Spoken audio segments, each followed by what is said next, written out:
Bienvenue sur WiseCat. Dans cette vidéo, je vous propose un cas pratique avec Power Query. On va commencer par transformer les données, puis créer un modèle de répartition avec des formules d'Excel, et enfin on va utiliser le solver pour résoudre ce modèle. C'est la fin de l'année scolaire, et pour fêter la fin des cours, l'école organise un concours de dessin.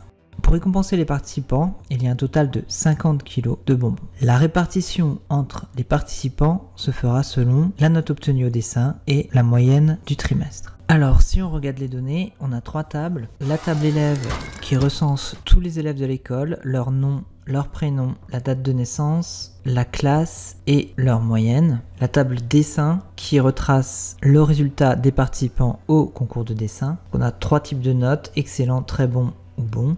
Et la table répartition qui va nous servir à créer un modèle pour répartir la quantité de bonbons, 50 kg, soit 50 mg, entre chacun des élèves selon leur note au concours de dessin et leur moyenne scolaire au dernier trimestre. Notre but va être de créer une table qui va retracer le résultat obtenu au concours de dessin de chacun des élèves qui a participé au concours, ainsi que leur moyenne au dernier trimestre. Et on peut s'apercevoir que si cette table a un format correct, pour celle-là, ça va être un peu plus compliqué. Ce qui va être compliqué, c'est de retrouver la moyenne de chacun des élèves qui ont participé à ce concours, du moins avec ce format-là. Ce qu'on va faire, c'est qu'on va utiliser Power Query déjà pour mettre en forme cette table, la table dessin, et ensuite on va faire une fusion de tables pour ajouter la moyenne de chacun des élèves de la table dessin. Alors, tous les élèves n'ont pas participé au concours de dessin, c'est-à-dire qu'on a plus de lignes dans la table élève que dans la table dessin. Ensuite, on voit qu'ici, on a le nom et le prénom de l'élève dans une colonne unique, séparée par une virgule, alors qu'ici, on a le nom et le prénom dans deux colonnes séparées.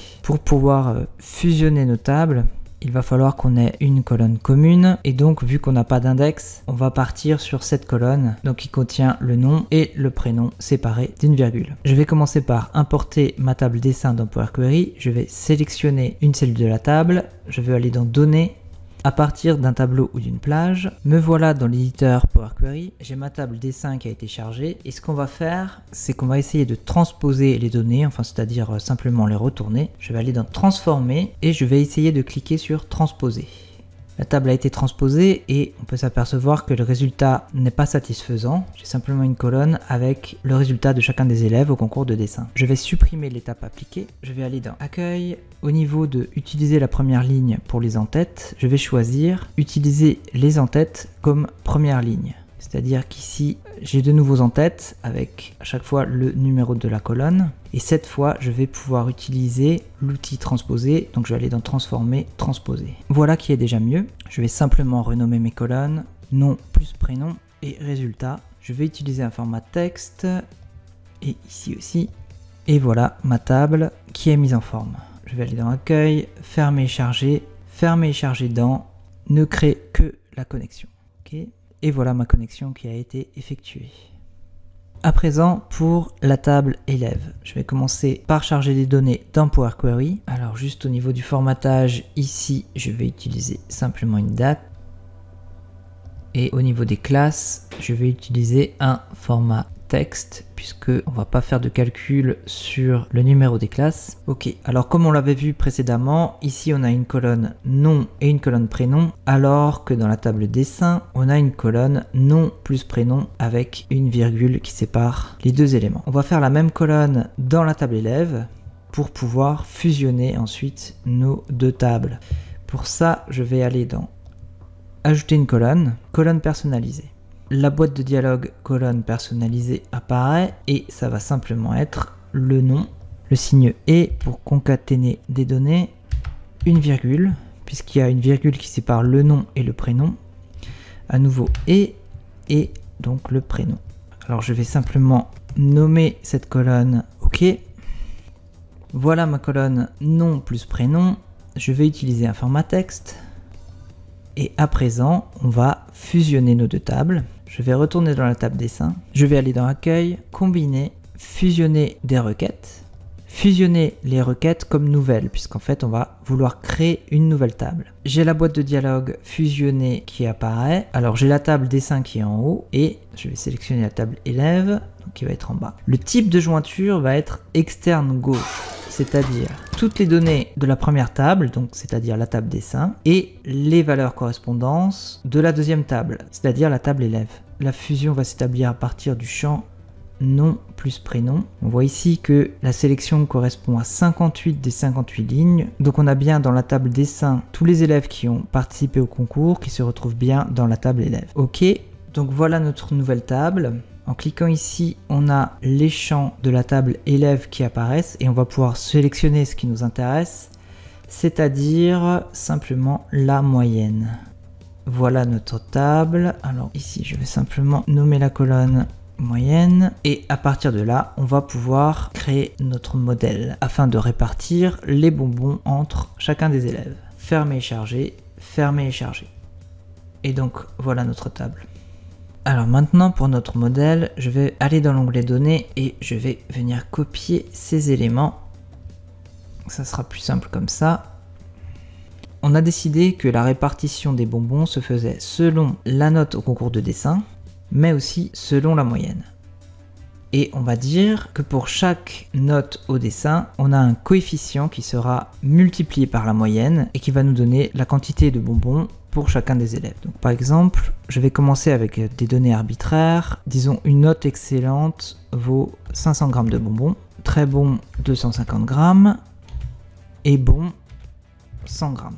Je vais créer ici une nouvelle colonne que je vais appeler répartition. Je vais utiliser la fonction recherche V. La valeur recherchée va être le résultat de l'élève. On va rechercher dans la table répartition. Et la colonne qui nous intéresse est la deuxième colonne de la table. Le numéro index colonne c'est 2, point virgule. Pour le dernier argument, on va mettre faux puisqu'on cherche une correspondance exacte. Ok. Donc pour le premier élève qui a eu un résultat excellent, on a un coefficient de répartition de 500, donc 500 grammes, multiplié par sa moyenne au dernier trimestre, donc multiplié par cette cellule. Je ferme la parenthèse, entrée, et donc on a bien 500 x 4 égale 2000, donc 2000 grammes de bonbons.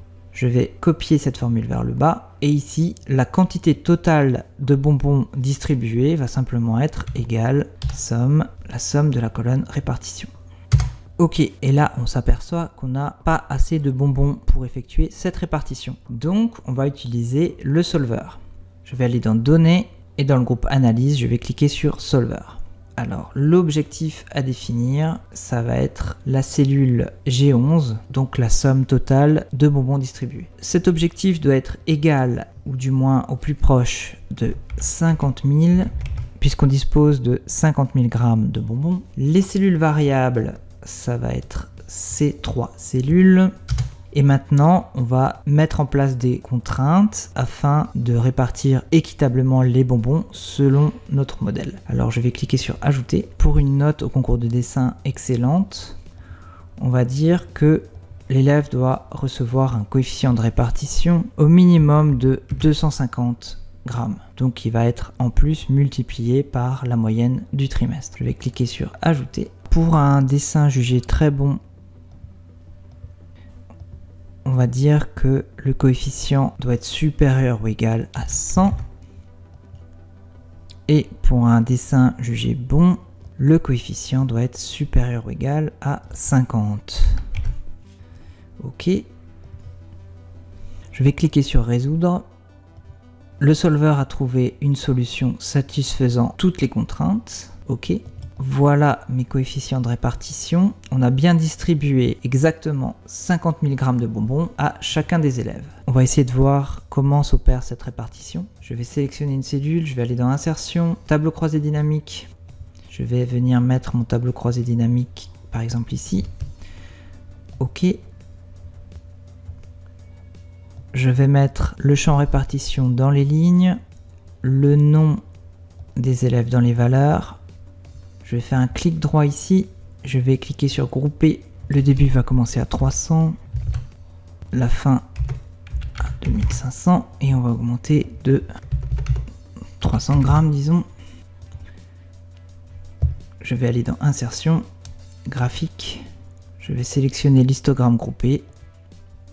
Et donc voilà ma répartition entre les élèves. Donc la plupart des élèves ont eu entre 300 et 900 grammes de bonbons. Ensuite, ça devient plus rare et certains élèves ont reçu plus de 2 kg de bonbons.